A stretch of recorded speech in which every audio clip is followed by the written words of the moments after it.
Hey everyone, today I'm going to be working on my man Elvin's 2018 Mustang. As you can see, I put the racing stripes on the hood. We've finished the trunk as well. I'm going to be continuing this flow all the way down the front bumper as well as the rear bumper. We'll also stripe the roof as well. And so I'm excited to get this started. Let's see how it turns out.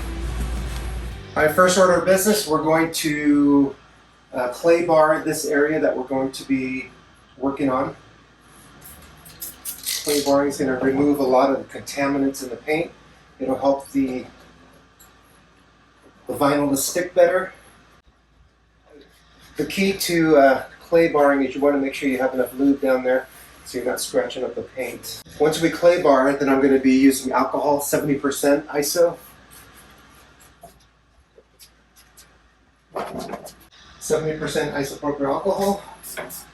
Make sure you spray some on your rag as well.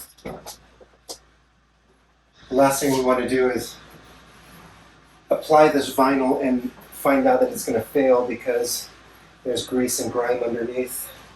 So cleaning and prepping the surface is really, really important. What I'm going to do is use the blue tape.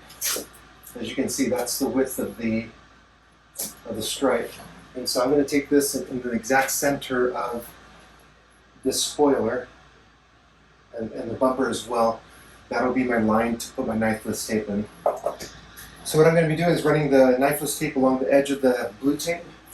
That'll give me my stripe, the width. Whenever you're running knifeless tape, you want to make sure that you're leaving a good 6 or 7 inches on the end so that you can pull out the filament.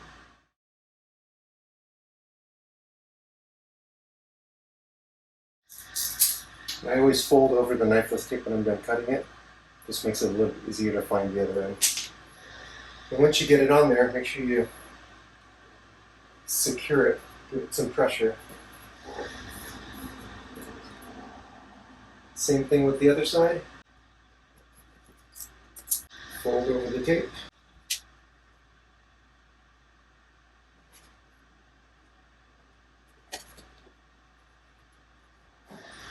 Now I'm going to measure out. The stripe is 9 1/4 inches.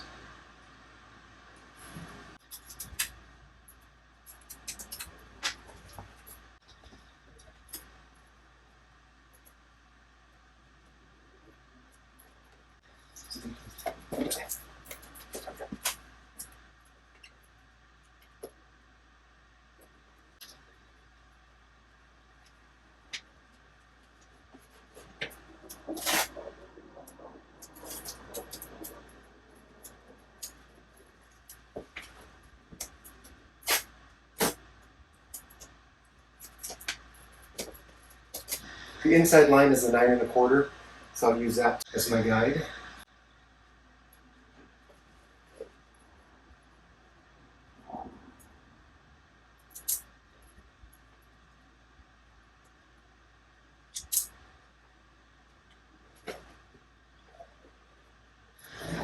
So I'm going to probably cut about a 22, 23 inch piece. So I'm doing 23 by 8 1/2 inches.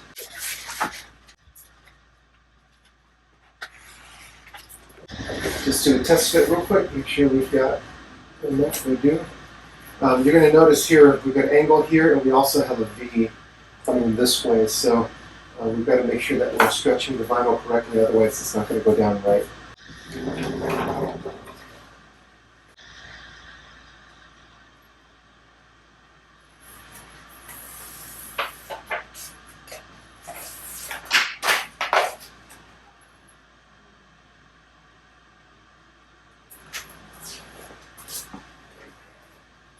What I'm going to do is lock the top in, and I'm going to be stretching. And notice that triangle shape. This is what you want to do. You want to stretch triangles because as you stretch this way, what you can do is you get underneath the wrap and you can stretch the counter.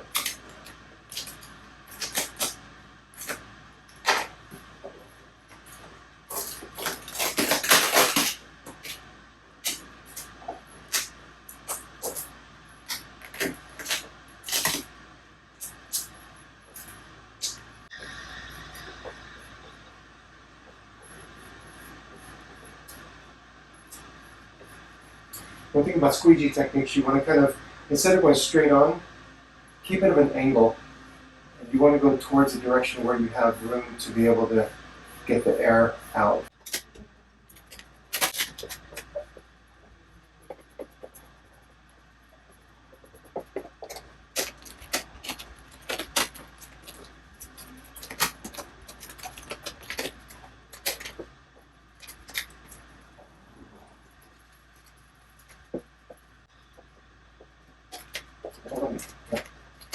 Alright, so we're going to now cut the knifeless tape. This is a little bit short, to be honest. I'm going to flip it over, pinch it, and then pull it. And that should release the filament. Elvin will laugh at me because I can never do this right. But I did it perfect that time. How? I don't know. Okay, make sure your vinyl is adhered really good on the surface before you pull the filament through. Otherwise the filament will bend or it'll come off. And so what I usually do is I'll hold where the filament is over the vinyl, give it a pull, and then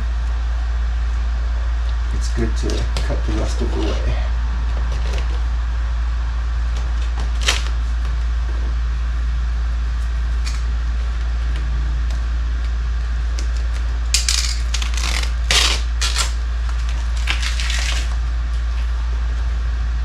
And you've got to make sure there's two green pieces that you've got to take out. If you don't take those out, you're going to have some warts, pimples underneath.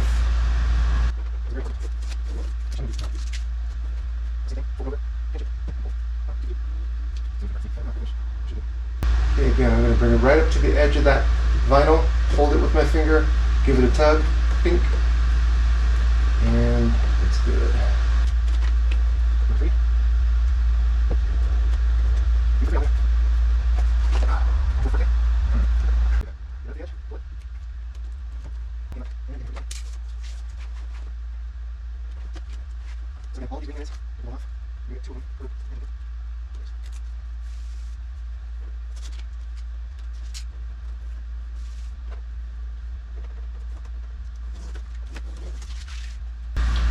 Okay, what I'm going to do, I have to release this top portion because if I don't release this, I'm just going to be stretching the vinyl to go into the seam.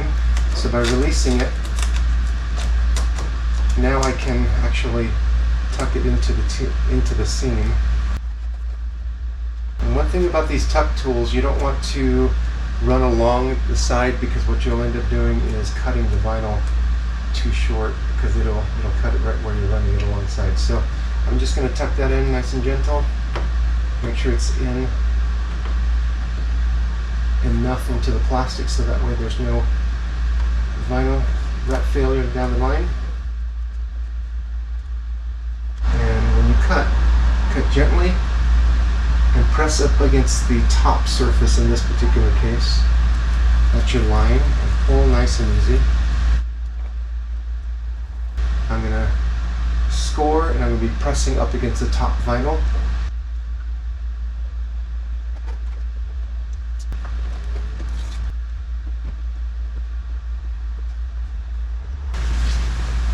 Same concept on the bottom.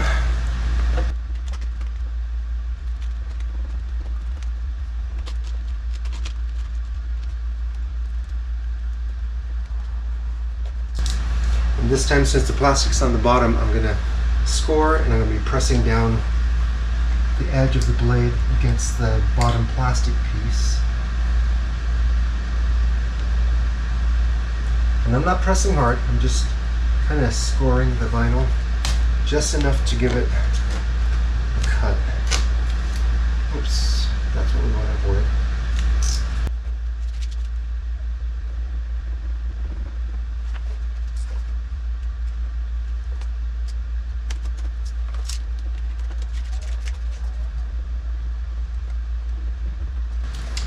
Always make sure you run a heat gun afterwards.